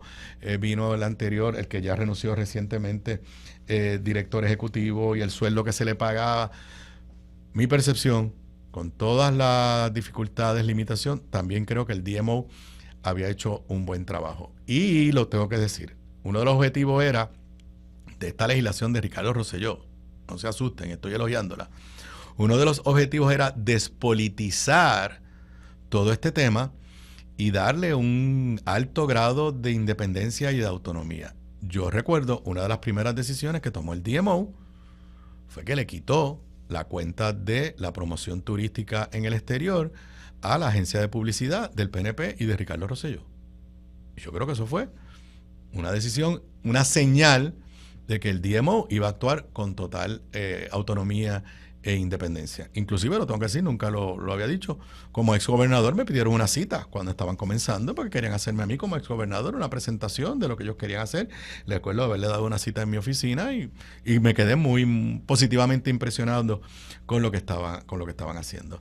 Ante el cambio de gobierno, primero hay una junta que se nombra por el gobierno de Puerto Rico, surgen unas vacantes en la junta, se va el director ejecutivo del DMO y se nombra a dirigir la junta de directores del DMO Carla Campos, quien fue en el pasado directora de la compañía de turismo. Se han hecho otros nombramientos, algunos de ellos de personas muy capacitadas, pero con fuertes vínculos políticos dentro del PNP. Y no sé, yo tengo habrá que darle tiempo, pero tengo un temor de que ese nivel de despolitización y autonomía que tuvo ese ente durante los primeros años desde que se creó, yo creo que se crea en el 2017, de las primeras leyes de Ricardo Rosselló, se pueden haber perdido. Hoy, página 29 del periódico El Nuevo Día, con la encomienda de extender el contrato del DMO, Carla Campos, nueva presidenta de la Junta, afirma además que el ente promocional mantendrá su independencia. Obviamente, cuando tú tienes que hacer estas aclaraciones, y no estoy poniendo en duda lo que ella está diciendo, es porque ella sabe que eso es lo que se está empezando a percibir, que hay un intento de la gobernadora Jennifer González. Una cosa es, yo quiero que mi política pública se refleje en lo que va a ser el DMO, y otra cosa es, yo quiero controlar con mi gente al DMO. Son dos cosas diferentes, dos cosas muy diferentes. O sea, por ejemplo, tú puedes tener un director ejecutivo y una junta totalmente independiente, pero tú decirle, mira, yo te voy a dar una cantidad de dinero, pero honestamente yo pienso que pues lo que debes promover debe ir por esta onda, tú tomarás las decisiones, pero yo como gobernante y que te estoy dando una cantidad de recursos y que vamos a hacer cosas juntos, pues esta es mi política pública. Dice esta nota de José Orlando Delgado Rivera, la nueva presidenta de la Junta de Directores, Carla Campos, aseveró que trabajará para garantizar la permanencia de la Organización de Mercadeo de Destino, que es como se le llama en español, al DMO, más allá del 2028, cuando vence el contrato con la Compañía de Turismo de Puerto Rico. Saben que en el gobierno anterior, en el finales del pasado cuatrenio, trataron de extender este acuerdo, lo que también pareció que era una especie de vienen por ahí a pasarnos la planadora, vamos de alguna forma a extenderlo. Bueno, me tengo que ir a la pausa, voy a leer simplemente el tema del peligro de la politización. Acecha el cuco de la política. Si bien Campos aseguró que la entidad conservará su independencia, entre diversos sectores de la industria turística existe el temor de que la política partidista regrese a la promoción turística del destino.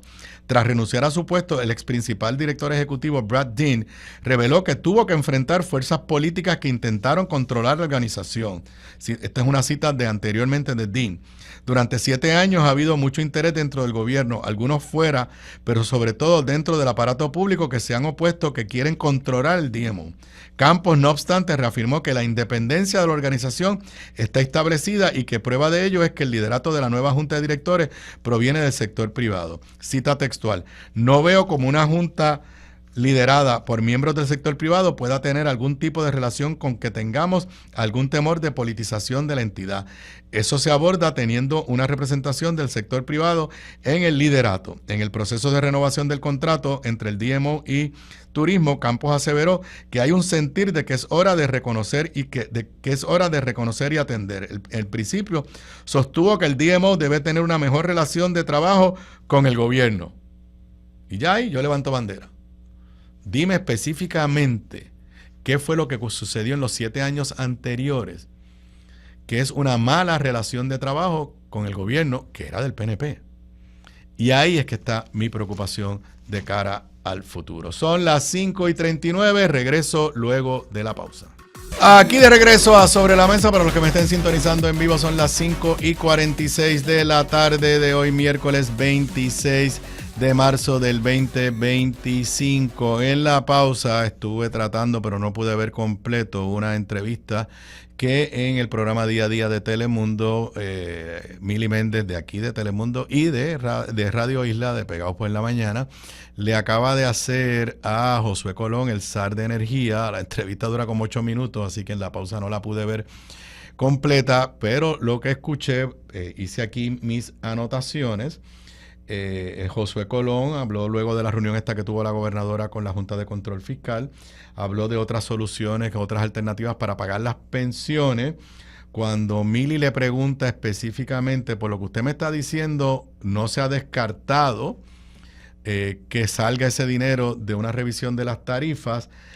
Josué Colón dice, estoy aquí más o menos parafraseando, al final los dineros vendrán de los ciudadanos de aquí de Puerto Rico. Después dijo con el menor impacto posible. Los fondos vendrán de los ciudadanos, habló con el menor impacto posible. Cuando Mili vuelve e insiste de que eso quiere decir pues que en algún momento será de la tarifa, él pues dice, bueno, ahora inmediatamente no. Repito, no pude escuchar, vayan, me imagino que ya esto está en las páginas de Día a Día y de Telemundo.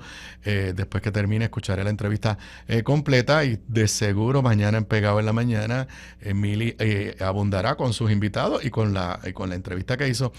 Pero no sé si a Mili le dio tiempo en la segunda parte preguntarle por los 110 millones del acuerdo con Genera, que es la otra noticia, el doble golpe que nos van a dar. Pero yo no quiero ser portavoz de malas noticias, pero señoras y señores, y repito lo que dije anteriormente, esto no tiene nada que ver con el plan de ajuste de deuda, donde en el plan fiscal ya la Junta anticipó que le va a pedir al negociado de energía un aumento en la tarifa, no para las pensiones, no para los 110 millones de Genera, sino un aumento en la tarifa para que Genera y Luma tengan dinero suficiente para hacer la reconstrucción del sistema que hay que hacer y darle el mantenimiento, porque los fondos federales no van a ser suficientes. ¿Ok? Esto es aparte.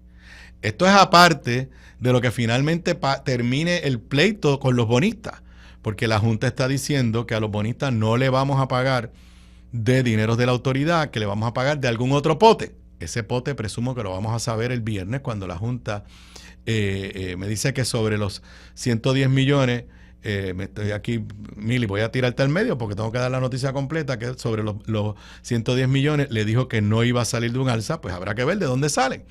porque si la Autoridad de Energía Eléctrica pidió una revisión para pagar los 110 millones, pues es que no tienen de dónde va a salir los 110 millones. Así que el escenario energético es extremadamente complicado. Luma y la crisis energética le costó la primaria a Pedro Pierluisi. No le costó la elección porque Jennifer le ganó la primaria alegando que ella iba a salir de Luma y a representar un verdadero cambio y que se acabaron los aumentos y los abusos y los apagones. Estamos bien temprano en el cuatrenio, no hemos llegado ni a los primeros 100 días de la gobernadora, pero yo me temo que el sistema energético, la crisis del sistema energético, los apagones de este verano, los aumentos de la luz que van a venir, van a marcar quizás de forma permanente a Jennifer González. Bueno, vamos a hablar en los últimos minutos que me quedan. Le dije, rompiendo una noticia durante la tarde de hoy en el asunto de los aviones que Donald Trump envió llenos de venezolanos a los que no se le dio ningún debido proceso de ley. ¿Qué quiere decir eso? Que alguien unilateralmente decidió que estos eran miembros de una ganga, pero sin presentar evidencia de nada, los montaron en un avión y los mandaron a El Salvador. Y un juez del Tribunal de Distrito Federal de Washington, D.C., ordenó que se detuviera eso, y el gobierno de Donald Trump se pasó la orden por donde no le da el sol, en una clara violación a el mandato de un tribunal. Le cayeron encima a ese juez, Donald Trump dijo que era un loco, lo amenazaron con residenciar, y hoy el Tribunal de Circuito acaba de negar la orden que pidió el gobierno de Donald Trump para detener la orden del juez de instancia, y esto se logró en una votación de 3-2, en la cual un juez nombrado por George W., el primer Bush, por Bush Sr., o sea, republicano, un juez nombrado por Obama, demócrata, se unieron para decir que se mantuviera la orden del Tribunal de Primera Instancia. En otras palabras, le fallaron en contra a Donald Trump. Un juez nombrado por Donald Trump disintió de la decisión, emitió una opinión disidente.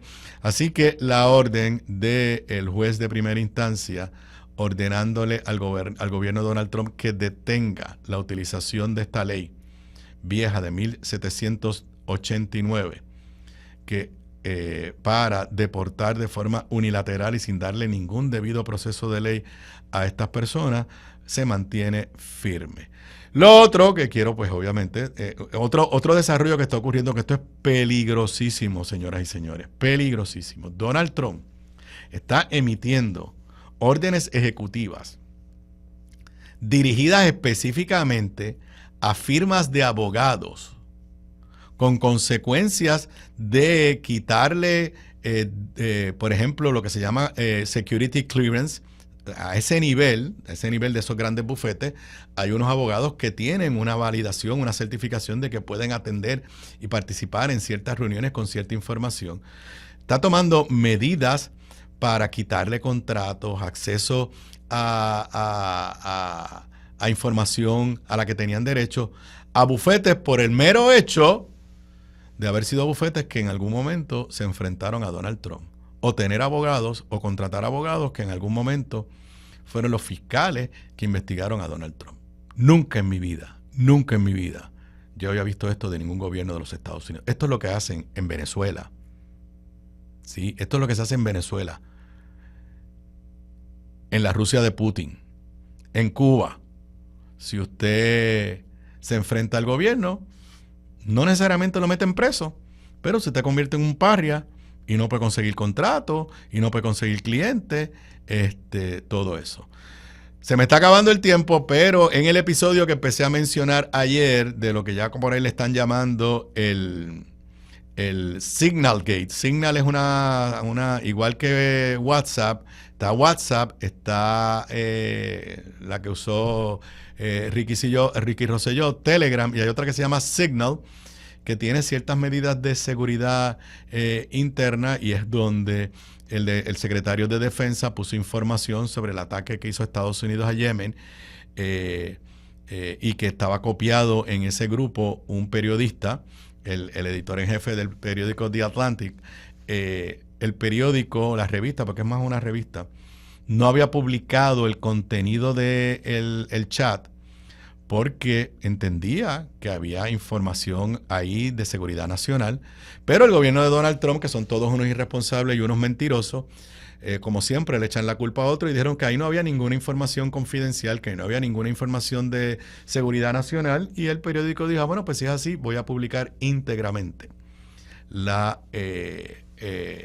el chat a los centros de periodismo investigativo aquí en el verano del 2019, lo que está demostrando que evidentemente ahí se compartió información extremadamente sensitiva para la seguridad de los Estados Unidos. Por ejemplo, inclusive estaba el nombre del Chief of Staff de la CIA. Señores, ese nombre no se conoce en Estados Unidos. Y la CIA le pidió a The Atlantic que cuando fuera a publicar el chat tapara el nombre, y ellos cumplieron con esa obligación. Pero la Casa Blanca, aunque dijo que no estaba de acuerdo con que lo publicaran, no le dijo tacha el párrafo tal, tacha el párrafo tal, tacha el párrafo tal, porque nosotros concluimos que eso es un elemento de seguridad nacional. Obviamente no podían haber dicho ayer que esto no era un asunto de seguridad nacional, ni que había ahí información que estaba cobijada por ser asunto de seguridad nacional, y después de momento mandar a tachar párrafos. Pero ese es el gobierno de Donald Trump, donde se comparte, además se burlaron de los europeos. O sea, en ese chat ahora los aliados de Estados Unidos saben cómo piensa la alta oficialidad del gobierno de Donald Trump sobre sus aliados en los Estados Unidos. Son las 5:56 de la tarde. Con eso yo me retiro por hoy. Ustedes y yo nos volvemos a ver en vivo mañana jueves a las 3:55 de la tarde. Buenas tardes para todos.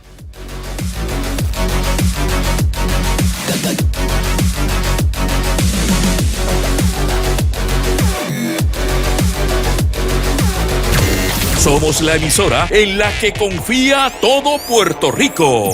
Seguimos la noticia sin importar su dirección. Donde hay una historia, ahí estamos nosotros. Ahí estamos nosotros. Radio Isla 1320. Somos el sentir de Puerto Rico. La familia de Radio Isla 1320 se